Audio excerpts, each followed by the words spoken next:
Bonjour, ravi de vous retrouver pour ces 3 minutes pour agir sur les marchés financiers qui interviennent dans un contexte marqué par un retour de la volatilité et une légère correction des marchés d'actions. Pour en parler, je reçois aujourd'hui Jean-Luc Yvert, directeur des investissements de la Française Asset Management.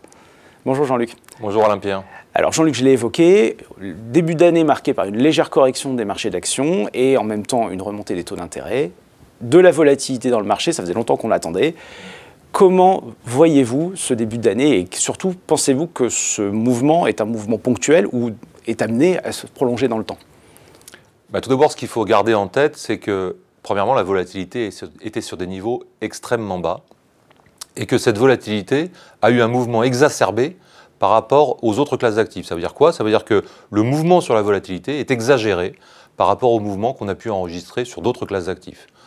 Par ailleurs, nous pensons que au regard des fondamentaux, c'est-à-dire ce qui se passe dans l'économie et ce qui se passe dans la santé des entreprises, aujourd'hui, le décalage de la volatilité n'est pas de nature à rester très longuement dans le marché et à occasionner une vraie baisse significative des marchés d'actions. Alors ça, Jean-Luc, c'était pour les actions. Parlons maintenant des obligations. On a noté une forte augmentation des taux d'intérêt depuis mi-décembre à peu près. Certains s'inquiètent d'un risque de krach obligataire. Quel est votre point de vue sur ce sujet ? Alors tout d'abord, pour revenir sur ce mouvement de marché récent, le marché des obligations n'a pas été aussi choqué que le marché d'actions de ce point de vue-là, et la volatilité n'a pas connu un saut aussi important.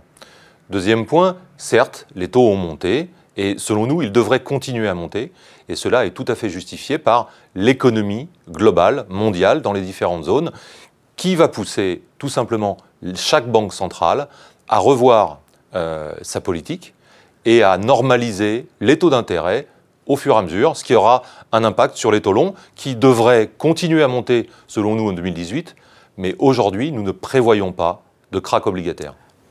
Alors Jean-Luc, dans ce contexte, comment orienter une allocation d'actifs diversifiée?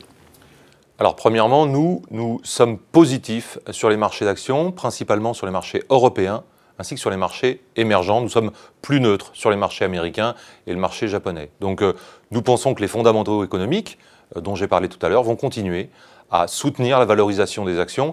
Et n'oublions pas que les banques centrales elles-mêmes restent attentives à l'évolution des marchés et seront là en cas de problème.